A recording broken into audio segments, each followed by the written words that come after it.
बेहद इंपॉर्टेंट है और अब हम इस पर चर्चा शुरू करते हैं। तो आपसी संबंध बेसिकली क्या है? किस चीज को कहा जाए? इंटरपर्सनल रिलेशनशिप, और शॉर्ट में हम आईपीआर बोलेंगे। आईपीआर, इंटरपर्सनल रिलेशनशिप, बेसिकली सभी की होती है। सभी लोग कहीं ना कहीं किसी ना किसी से संबंध स्थापित करते हैं। तो संबंधों के पीछे क्या कारण हो सकते हैं या क्या आवश्यकता है संबंध स्थापित करने की? बेसिकली इंटरपर्सनल रिलेशनशिप क्या हुई? A strong bond between two और मोर पीपल। दो व्यक्तियों या दो से ज्यादा व्यक्तियों के बीच में एक आपसी बॉन्डिंग बन जाना, जोड़ बन जाना, संबंधों का जोड़। It is called as interpersonal relationship. या एक विशेष प्रकार का आईपीआर है अट्रैक्शन बिटवीन इंडिविजुअल्स। एक दूसरे के प्रति आकर्षण स्थापित हो जाना, विच ब्रिंग्स देम क्लोज, जो उनको आपस में ले आता है पास पास। और बाद में वो क्या होते हैं? जब वो कोई आकर्षण होता है दो व्यक्तियों के बीच में, फिर वो पास पास आ जाते हैं, वो और क्लोज आते हैं, और अल्टीमेटली उनके बीच में एक आंतरिक संबंध स्थापित हो जाता है, आपसी संबंध स्थापित हो जाता है, जिसको हम कह रहे हैं इंटरपर्सनल रिलेशनशिप। तो बेसिकली ये एक स्किल है, कौशल है। इंटरपर्सनल रिलेशनशिप भी एक प्रकार की स्किल है। क्यों स्किल है? क्योंकि ये कुछ लोगों को आपने देखा होगा कि बहुत आसानी से संबंध स्थापित होते हैं। वो आपस में मित्रता आदि भिन्न भिन्न प्रकार के संबंध स्थापित आसानी से कर पाते हैं, और कुछ लोग नहीं कर पाते। तो जिनके संबंध ज्यादा स्थापित हो रहे हैं, they must be having some skill.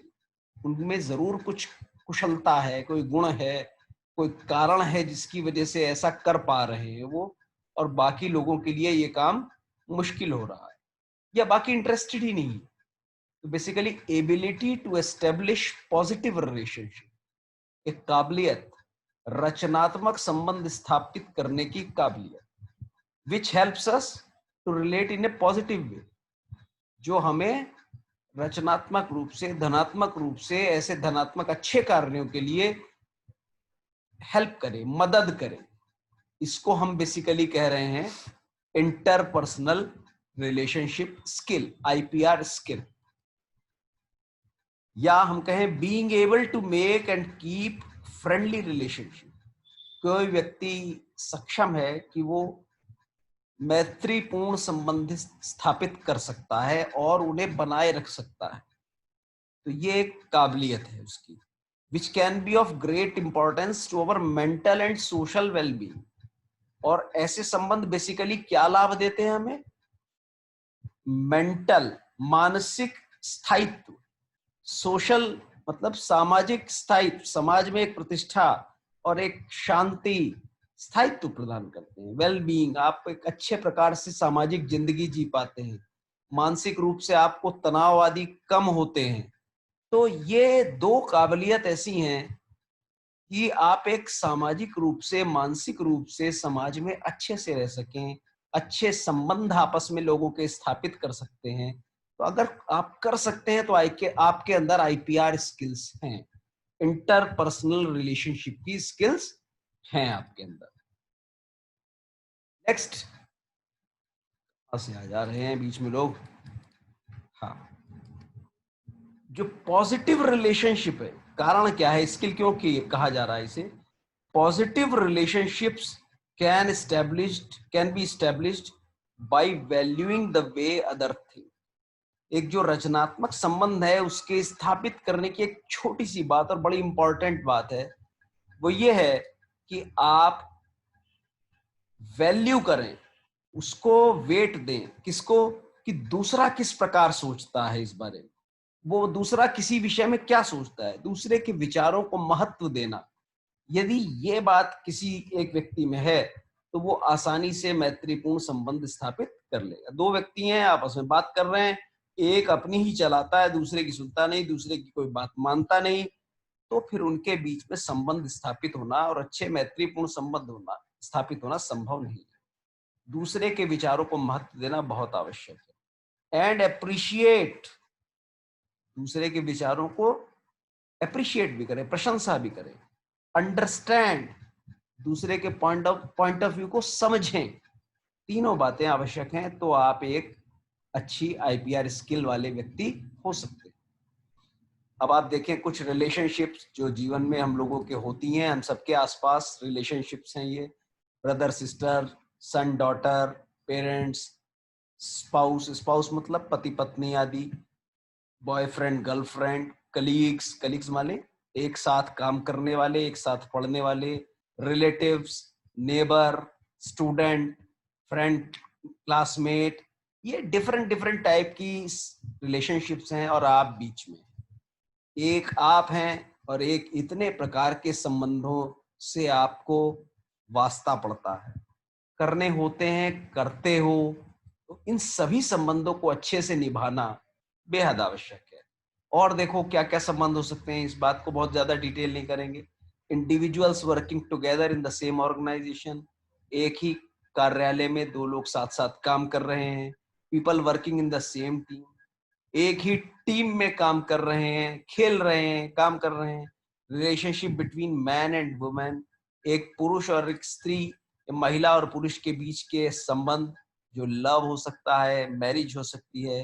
Relationship with immediate family members, आपके फैमिली मेंबर्स जो हैं उनके साथ आपके संबंध ये हो सकते हैं। Relationship with child, relationship of a child with parent, बच्चे का माता पिता से, संरक्षक से संबंध, फ्रेंड्स का आपसी संबंध, या और देखिए थोड़ा और कैटेगराइजेशन कर लें, फ्रेंडशिप्स एंड पीयर रिलेशंस।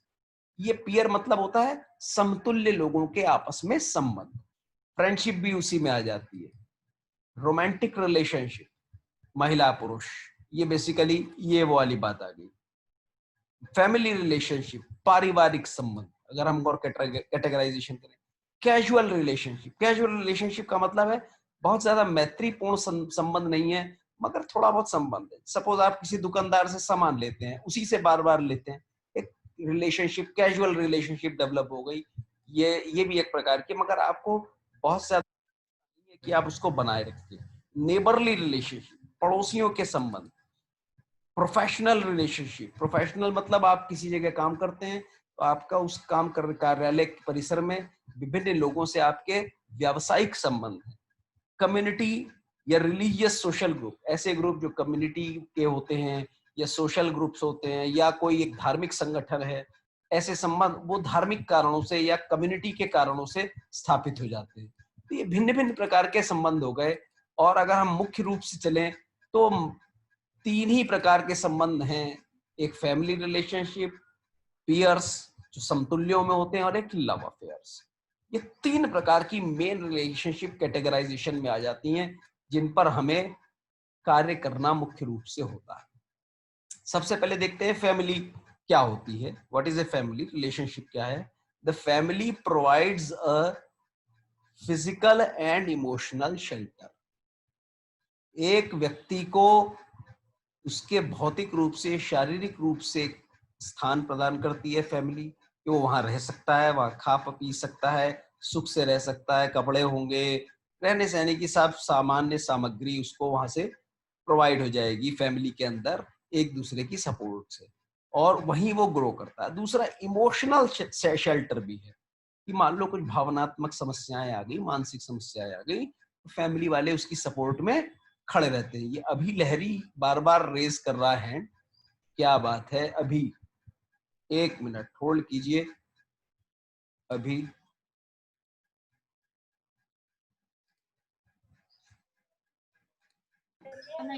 बोलिए। अभी अभी लहरी, अभी लहरी यस सर। बोलिए, क्या कहना चाहते हैं? कुछ नहीं सर, मजा आ रहा था। बोलिए, बोलो अभी।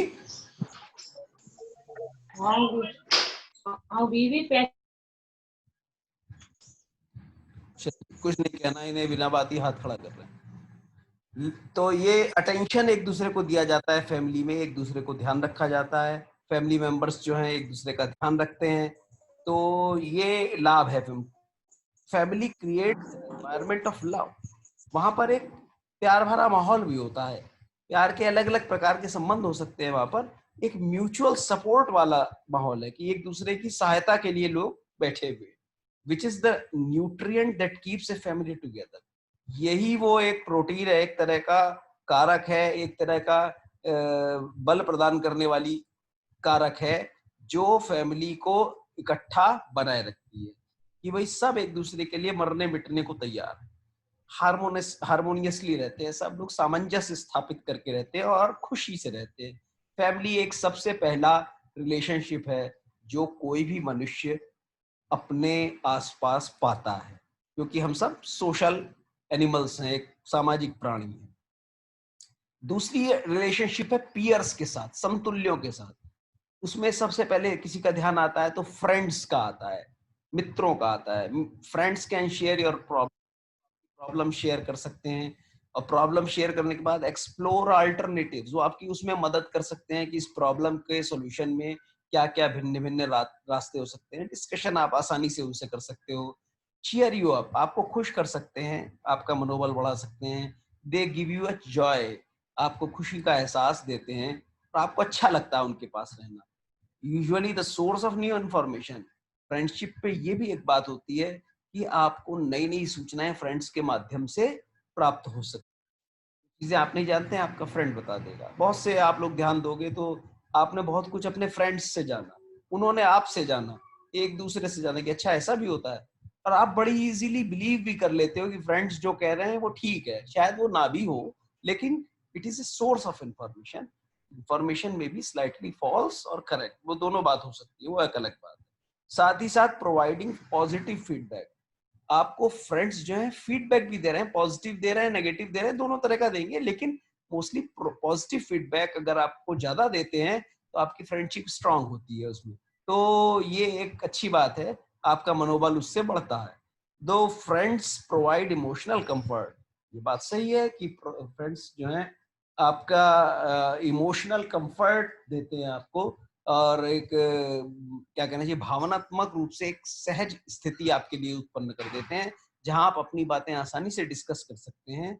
But they can also tempt you into different kinds different things, वो आपको गलत रास्तों की तरफ भी ले जा सकते हैं, जैसे ड्रिंक करना, स्मोक करना, ड्रग लेना आदि आदि एंटी सोशल एक्टिविटीज जो हैं, इनमें भी ले जा सकते हैं। क्योंकि आप लोग या फ्रेंड सर्कल में व्यक्ति बहुत जल्दी बहक जाता है, बहुत जल्दी कन्विंस हो जाता है एक दूसरे के प्रति, क्योंकि कंफर्ट जोन है बहुत ज्यादा वहां पर।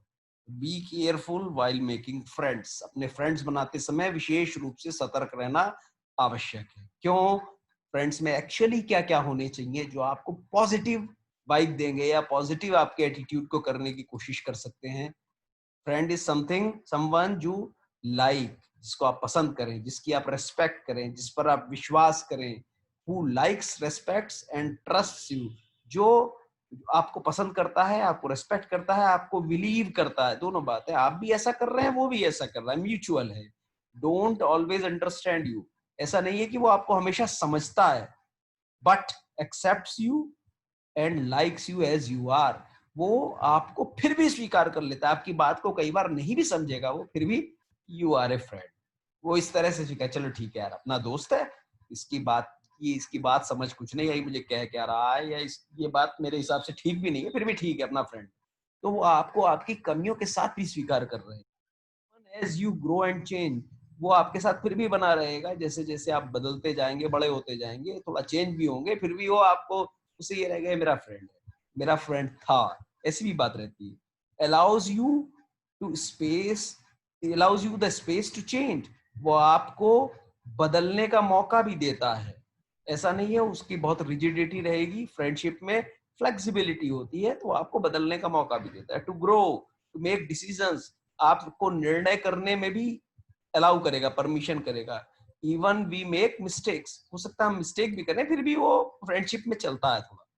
Lessons to you and share with you, आपको सुनता भी है और आपको सुनाता भी, अपनी बातें भी बताता है, दोनों बातें चलती रहती हैं, both the good times at the bad times. आपकी अच्छे समय की बातें, आपके खराब समय की बातें, दोनों टाइप की बातें फ्रेंडशिप में डिस्कस होती हैं। तो ये सारे पॉजिटिव एस्पेक्ट्स हैं। Friend is someone who respects your need of confidentiality. आपकी जो गोपनीय रखे जाने वाली बातें हैं, उस बात की वो कद्र करता है और उसको छुपा के रहता है। So you can tell them anything, तो आप आसानी से उसको अपनी बातें बताइए। तू बताना मत किसी को, ठीक है नहीं बताऊंगा, बता, तू खराब से खराब बात भी बता देगा तो भी फ्रेंड अपने हिस्से में रखेगा, उसको छुपा के रखेगा, डिस्क्लोज नहीं करेगा, तभी वो फ्रेंडशिप है। और काफी हद तक ये फ्रेंडशिप्स इस तरह से चलती हैं। और जहां ये ब्रेक होती है वहीं गड़बड़ हो जाता है। Let he lets you freely express your feelings. वो आपको परमिट करता है फ्रेंड सर्किल में कि आप अपनी भावनाओं को खुल के बताइए, कोई समस्या नहीं है। एंड इमोशंस, आप अपने इमोशंस आपके सामने रो भी सकते हैं, गुस्सा भी हो सकते हैं, किसी और के प्रति भी अपनी इमोशंस बता सकते हैं, विदाउट जजिंग, बिना किसी निर्णय के। वो जजमेंट कुछ नहीं करेगा इस विषय में कि आप सही कर रहे हैं गलत कर रहे हैं, सुनता रहेगा आपकी बात। विदाउट टीजिंग, आपको चिढ़ाएगा नहीं। विदाउट क्रिटिसाइजिंग, आपकी आलोचना भी नहीं करेगा, सिर्फ सुनता रहेगा। तो फ्रेंडशिप इस लेवल की होती है। मतलब फ्रेंड एक ऐसा ऐसा व्यक्ति है जिसके सामने आप कुछ भी कह सकते हो, आप अपने मन की खराब से खराब बात भी कह पाते हो। तो ये एक बहुत बड़ा एडवांटेज है, क्योंकि बातें दिमाग में रह जाती हैं, वो कुंठा बन जाती हैं और निकल जाती हैं किसी के सामने तो आसानी से क्लियर हो जाती हैं। He gives you good advice, वो आपको अच्छी सलाह भी दे देगा व्हेन यू वांट, जब आप चाहते हो, जब आप उससे मांग करें कि तू बता यार क्या करना चाहिए, तो आप आसानी से, जब आप कंफर्टेबल होते हैं, आप कह भी सकते हैं फ्रेंड को कि अच्छा तू बता क्या करें, तो वो आपको बता भी देगा। He accepts your self defined limitations, वो ये भी एक्सेप्ट कर रहा है कि जो आपने सीमाएं बना ली हैं अपने आप ही, कि मैं ये नहीं करता हूँ, मैं ये नहीं करूंगा, मेरी तो ये लिमिट है, मैं इससे आगे बात नहीं, ठीक है चल तू मत कर, हम हमें इससे क्या है, हम फिर भी friend. And helps you to remove them, और धीरे धीरे वो अपना दायरा बढ़ाता जाएगा, फ्रेंडशिप क्लोज करता जाएगा, जिससे कि आपकी जो लिमिट वो हट जाएंगी कुछ दिनों बाद, वो उसमें मदद करता है। Then don't ever take advantage of you, वो कभी भी आपका लाभ नहीं उठाएगा, मिसयूज नहीं करेगा आपके और अपने बीच के संबंधों का, या जो नॉलेज है, जो इंफॉर्मेशन है, वो उसको मिसयूज नहीं करता है। अब हम आ जाते हैं what is the IPR skill in friendship. अब ये फ्रेंडशिप बनाए रखने में कौशल क्या है, क्या कलाकारी है जिसके कारण फ्रेंडशिप मेंटेन रह सकती है, वो बातें ध्यान देने की। Friends must be honest to each other, एक दूसरे के प्रति ईमानदार रहें, चीजों को ट्विस्ट ना करें, हाइड ना करें, इन चीजों में बनाए रखें, उसको ऑनेस्टी बनाए रखें। Stand by your friends at times of need, जब आवश्यकता पड़े तो फ्रेंड के साथ खड़े हो जाएं, ये एक बेहद आवश्यक चीज है। अगर समय पे काम नहीं आओगे तो फ्रेंड नहीं है। अवॉइड लेग पुलिंग, अपने फ्रेंड की खिंचाई ना करें, उसकी बेइज्जती, चिढ़ाने वाले काम ना करें, दूसरों के सामने बिल्कुल ना करें। Criticism and making fun of your friend, और मजाक उड़ाना फ्रेंड का, दोनों बातें, उसकी आलोचना करना, लेग पुलिंग करना, मजाक उड़ाना, किसी और के सामने खास तौर से बिल्कुल ना करें, क्योंकि ये एक्शन उसको करेक्ट करने का तभी होगा जब वो उससे आप अलग से कहेंगे, तो वो कभी चिढ़ाने वाली बात नहीं होगी। और अगर आप सबके बीच में कहेंगे तो लेग पुलिंग हो जाएगी, आलोचना हो जाएगी और मजाक उड़ाना हो जाएगा। Try not to mix friendships with, अच्छा, फ्रेंडशिप को प्यार मोहब्बत से ना जोड़ें, as it creates problem and misunderstanding. तो ये चीजें, और चीजें, फ्रेंडशिप को फ्रेंडशिप रहने दें, फ्रेंडशिप की जो बातें कही गई उस तक ही सीमित रखें। आप प्यार और ये सारी बातें इसमें जोड़नी शुरू करते हैं तो फिर प्रॉब्लम्स क्रिएट होते हैं और मिसअंडरस्टैंडिंग शुरू हो जाती है। तो ये की बातें हैं, आईपीआर हैं, स्किल्स हैं, कुछ मेन मुख्य मुद्दे हैं जिनको याद रखना चाहिए फ्रेंडशिप मेंटेन करने के लिए और बढ़ाने के लिए। नेक्स्ट रिलेशनशिप है आपकी लव रिलेशनशिप। ये भी पीयर्स के बीच में है basically. How does the first, अब लव तो एक ऐसी चीज है, आप सब इसी उम्र में आ चुके हो जहां ये सब एक्सपीरियंस करते हैं. How does the first experience of strong emotion and attraction to other person make one feel? ऐसा कोई अनुभव होता है सभी को कि आप जब एक अपोजिट सेक्स, खास तौर से एक स्त्री पुरुष के प्रति, पुरुष स्त्री के प्रति अट्रैक्शन होता है, एक इमोशनल फीलिंग हो जाती है. इट्स वेरी नेचुरल, इसमें कोई कुछ भी गलत बात नहीं है. This is the starting of love relationship. This relationship is fragile. ये जो रिलेशनशिप है बहुत नाजुक है. It has to withstand many test. अब ये रिलेशनशिप बनने में और उसको बनने के बाद मजबूत होने में बड़ा समय लगने वाला है, लगता है. और बड़े टेस्ट होते हैं, प्रेशर्स होते हैं, बैरियर्स होते हैं, बहुत सारी बाधाएं होती हैं. स्ट्रॉन्गर एंड स्ट्रॉन्गर ये रिलेशनशिप, आपका ये संबंध, लव वाला संबंध खासतौर से स्ट्रांग हो जाए. इसके लिए बहुत ज्यादा एफर्ट करने से कुछ नहीं होता है. ये बहुत सारे टेस्ट से गुजरती है. अब आखिर होता क्या है इसमें? अब break off can cause immense and emotional turmoil. ये स्टार्ट होता है एक अट्रैक्शन के रूप में और एक इन्फेक्चुएशन के रूप में, और अचानक लोग इसे समझ लेते हैं कि ये लव रिलेशनशिप है. लव रिलेशनशिप नहीं है. ये बहुत लॉन्ग टाइम के बाद लव रिलेशनशिप क्रिएट होती है, और उसके बीच में ही ब्रेक ऑफ बहुत सारे होते हैं, टूट जाते हैं संबंध. और ये आमतौर पे व्यक्ति को इसमें बहुत ज्यादा इमोशनल चोट पहुंचती है, भावनात्मक चोट पहुंचती है. बहुत आवश्यक है इसको डील करना. Healthy way of handling a relationship is not just about falling in love. एक स्वस्थ तरीका, अच्छा तरीका इस लव रिलेशनशिप को हैंडल करने का ये है कि सिर्फ इस पर ध्यान मत दो कि हमें लव हो गया. Basically it is also about ending A relationship constructively. ये मान के चलो ये भी लव कुछ नहीं है, it is just an affection, और ये टूट सकता है. और टूटेगा तो मुझे इमोशनली नहीं टूटना है. इसमें इमोशन वाली कोई है. जस्ट रिलेशनशिप को कंस्ट्रक्टिवली एंड करें, रचनात्मक रूप से समाप्त कर दें. कैसे करेंगे ये हम आगे डिस्कस करेंगे आपको. अभी ये देखो 10 ही मिनट रह गए हमारे पास, समय बहुत कम रह गया. फिर भी हम चलते हैं, जितना चलेंगे फिर नेक्स्ट कर लेंगे. ठीक है.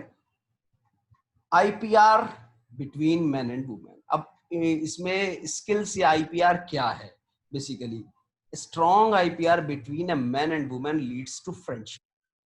शुरू में एक अट्रैक्शन होता है और वो किस तरफ जाता है? दोस्ती की तरफ जाता है. It leads to friendship, then love, and finally ends in marriage. और बाद में एंड में जाकर नॉर्मली मैरिज की तरफ जाता है. तो स्टार्ट में इसको फ्रेंडशिप की तरफ ही बढ़ने देना चाहिए, और लव जैसी बात सोचने से पहले 100 बार सोचना चाहिए कि let us give some time to it. इसको थोड़ा समय दें और हम भी समझ सकें. अभी हम भावनाओं में अपनी एक एडोलसेंस के कारण इस प्रकार फील कर रहे हैं, लेकिन मैच्योरिटी ऑफ रिलेशनशिप तब है जब हमें एक दूसरे को अच्छे से तोल मोल लेंगे. A sense of commitment is essential in marriages. अब मैरिज हो जाए तो बेसिकली उसमें सेंस ऑफ कमिटमेंट, अपनी बात पे टिके रहना, उसको निभाना, ये बहुत इंपॉर्टेंट है मैरिजेस में भी और लव अफेयर्स में भी. Partners must feel attached to each other. दोनों पार्टनर जो हैं, मेल फीमेल, एक दूसरे के प्रति अटैच्ड फीलिंग हमेशा करते रहें, बहुत ही आवश्यक है. And most importantly trust each other. और अटैचमेंट से भी आगे अगर जाएं तो एक दूसरे पर विश्वास करें, ये बेहद आवश्यक है. विश्वास बहुत ही मुख्य है. अटैचमेंट हो सकता है शुरुआती तौर में मैन वुमेन का अट्रैक्शन के है, बाद में वो मैरिज में कन्वर्ट भी हो सकता है, लेकिन आप बाद में हो सकता है अट्रैक्शन जैसी बात ना बचे, लेकिन ट्रस्ट बेहद आवश्यक है, वो बना रहना चाहिए. फेमस साइकोलॉजिस्ट रॉबर्ट स्टर्नबर्ग थे, जिन्होंने प्रपोज किया कि एक ट्रायंगुलर थ्योरी है, त्रिकोणीय सिद्धांत लव का. उन्होंने बताया आईपीआर में एक 3 कोण की बात होती है, 3 चीजें हैं जो तीनों ही होनी आवश्यक है. According to triangular theory of love, following 3 components, 3 component जो आगे हम बता रहे हैं वो फाउंडेशन है, लव के आधार है, लव में भी और मैरिज में भी. जिनमें से पहला है पैशन, दूसरा है इंटीमेसी और तीसरा है कमिटमेंट. पैशन मतलब passion refers to physical and sexual attraction between two individual. मतलब शुरुआत तो पैशन से होती है, एक शारीरिक आकर्षण, एक अपोजिट सेक्स के प्रति आकर्षण, ये वहां से शुरू होता है. Individuals must feel physically attracted to each other. अगर ये फिजिकल अट्रैक्शन ही नहीं होगा तो चार भी कोई इसमें होगा नहीं है, और इसमें कोई भी अट्रैक्शन ना होने के कारण कुछ भी अच्छा नहीं लगेगा और आदमी ये रिलेशनशिप में जाएगा ही नहीं। तो they must feel physically for the charm and to stay in relationship. जितना लंबा ये फिजिकल अट्रैक्शन बना रहेगा उतना ही ये कह सकते हैं हम पैशन मेंटेन्ड है। एक दूसरे के प्रति फिजिकल अट्रैक्शन बना रहना बेहद आवश्यक है इस रिलेशनशिप को आगे जाने के लिए। लेकिन सेकंड स्टेप है intimacy, the amount of closeness between two individual. दोनों आपस में कितने घनिष्ठ है, घनिष्ठता आपस में रिलेशनशिप की। Partners must gel with each other and strong bond between them. दोनों आपस में एक दूसरे से जुड़ जाने चाहिए, एक स्ट्रॉन्ग बॉन्ड होना चाहिए इंटीमेसी का आपस में। वो कैसे आएगा वो आगे हम डिस्कस कर सकते हैं जब हम आईपीआर के डिटेल्स में जाएंगे। और तीसरी चीज है commitment, the decisions of two individuals to stay together forever is called commitment. हम दोनों एक साथ बने रहेंगे, टिकाऊपन, कि भाई अभी हमने डिसाइड किया तो वी कमिट टू इट। अभी चलते हैं, कुछ गलतियां भी होंगी, वील एक्सेप्ट देम, लेकिन हम कमिटमेंट रखें कि हम एक साथ रहेंगे।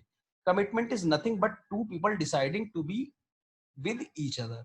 वो दो आदमी एक दूसरे के प्रति डिसाइड कर रहे हैं कि हम लंबा चलेंगे, लाइफ लॉन्ग हो सकता है वो, आइदर बाय स्टेइंग टुगेदर, या तो साथ रहकर, या बाय एंटरिंग वेडलॉक, या शादी करके साथ रहने के लिए कमिट करते हैं। Any of the above factor is missing, यदि उनमें से ऊपर में से कुछ भी मिसिंग हो गया, पैशन मिसिंग, इंटीमेसी मिसिंग, या कमिटमेंट मिसिंग, तो लव फेड्स अवे, ये प्यार व्यार हवा हवाई हो जाएगा, उड़ जाएगा, और शॉर्ट स्पान ऑफ टाइम, थोड़े से ही समय में ट्रबल्स और दुख, परेशानियां और दुख मंडराने शुरू हो जाएंगे। अब हम आ जाते हैं, मुझे लग रहा है अभी चल रहा है, चलो, a good relationship and need. Need और आईपीआर, नीड का, आवश्यकता का क्या संबंध है इंटरपर्सनल रिलेशनशिप। तो a good relationship is a mutual filling of needs। वास्तव में जो संबंध स्थापित होता है वो आपस की आवश्यकताओं की पूर्ति के लिए होता है। बेसिकली दो व्यक्ति हैं, संबंध आमतौर पर इसीलिए स्थापित करते हैं कि एक दूसरे की कुछ ना कुछ आवश्यकता को वो पूरा कर रहे हैं। When two people have strong needs, अब दो व्यक्ति हैं और उन दोनों को बड़ी बड़ी एक दूसरे की आवश्यकता है, स्ट्रॉन्ग नीड्स है, बहुत ज्यादा आवश्यकता है, and each फिल्स the others needs, दोनों एक दूसरे की आवश्यकताएं पूरी भी कर रहे हैं, तो there is a powerful IPR, interpersonal relationship.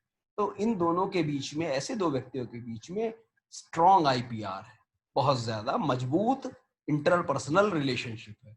अब इसका दूसरा बात क्या हो सकती है, when two people have weak needs, दोनों को एक दूसरे की कुछ भी आवश्यकता नहीं, ना के बराबर, आए तो आए एक दूसरे, ये नहीं होगा तो भी चलेगा, वीक नीड्स हो जाएंगी, and each feels the others needs, और दोनों एक दूसरे की नीड फील कर रहे हैं, चलो थोड़ी थोड़ी बात है, तो there is a mild relationship. दोनों के बीच में एक संबंध तो है मगर एक कमजोर सा संबंध है। अगर नीड नहीं है तो फिर संबंध बहुत ज्यादा मायने नहीं रखता है। When either person has strong need, अब दो व्यक्तियों में से एक को बड़ी स्ट्रॉन्ग नीड है दूसरे की, and those needs are not being filled, अब वो भी नीड उसकी पूरी नहीं हो रही, तो ये पुअर रिलेशनशिप है, बहुत कमजोर संबंध है, वो टिकने वाला नहीं है। और चौथा है आइदर हैज वीक नीड्स, दोनों में वीक नीड्स हैं, आपस में थोड़ी थोड़ी आवश्यकता है, and those needs are not being filled, वो भी फिल नहीं हो रही। स्ट्रॉन्ग नीड तो छोड़ो, वीक नीड्स भी, छोटी छोटी बातें भी फिल नहीं हो रही। There is a mild relationship but one leaning more to negative side, एक ऐसा कमजोर संबंध है जो नेगेटिव साइड में जा रहा है, वो खत्म होने के कगार पर है, वो बचेगा नहीं। When a weak need is not being filled there is not much caring either. अगर छोटी सी आवश्यकता भी हम एक दूसरे की पूरी नहीं कर रहे हैं तो संबंध में बचा क्या है। तो ये बड़ा कमजोर प्रकार का संबंध है, तो नीड बेस्ड संबंध है। अब टू एनहांस, ये नीड के बारे में हम डिस्कस कर रहे हैं, तो enhance any relationship is simple, किसी रिलेशनशिप को बढ़ाना बहुत सिंपल है। कैसे? Find out what other person needs, दूसरा क्या चाहता है, एंड देन फिल इट, आप उसको पूरा कर दीजिए। To end a relationship is reverse, ये उसका उल्टा, आप संबंध खत्म करना चाहते हैं, उल्टा कर लीजिए। Find out what other person needs and keep those needs Anfield, उसे पूरा मत कीजिए। दूसरा क्या चाहता है, हम यही नहीं करूंगा, तो फिर वो रिलेशनशिप खत्म हो जाएगी। बड़ा सिंपल सी इक्वेशन है, नीड बेस्ड। तो बेसिकली क्या हमने सीखा इससे, यू वांट गुड आईपीआर, अगर आपको अच्छा इंटरपर्सनल रिलेशनशिप चाहिए, मस्ट आइडेंटिफाई नीड्स, आइडेंटिफाई करो, जांचो कि नीड है क्या, मेड बी क्रिएटेड, चाहे नीड क्रिएट करनी पड़े, आवश्यकता बनाओ, अपनी आवश्यकता बना दो, या उसे बताओ कि तुम्हें मेरी इसलिए आवश्यकता है, फुलफिल नीड्स, उस नीड को फुलफिल कर दीजिए, आपके संबंध स्थापित हो जाएंगे। तो ये एक बेसिकली तरीका हो गया, नीड के आधार पे संबंध होते हैं आमतौर पर, 99% संबंध नीड बेस्ड होते हैं, नीड को बनाए रखना बेहद आवश्यक है। अब समय हो रहा है खत्म, सिर्फ 1 मिनट बचा है, और तो अभी हम लंबी हैं स्लाइड्स, तो अब इसको आगे हम नहीं बढ़ेंगे, यहीं पर रोकेंगे। तो इसके बाद किसी ने अभी हाथ खड़ा किया था, तो उस पर मैं डिस्कस कर लेता हूँ।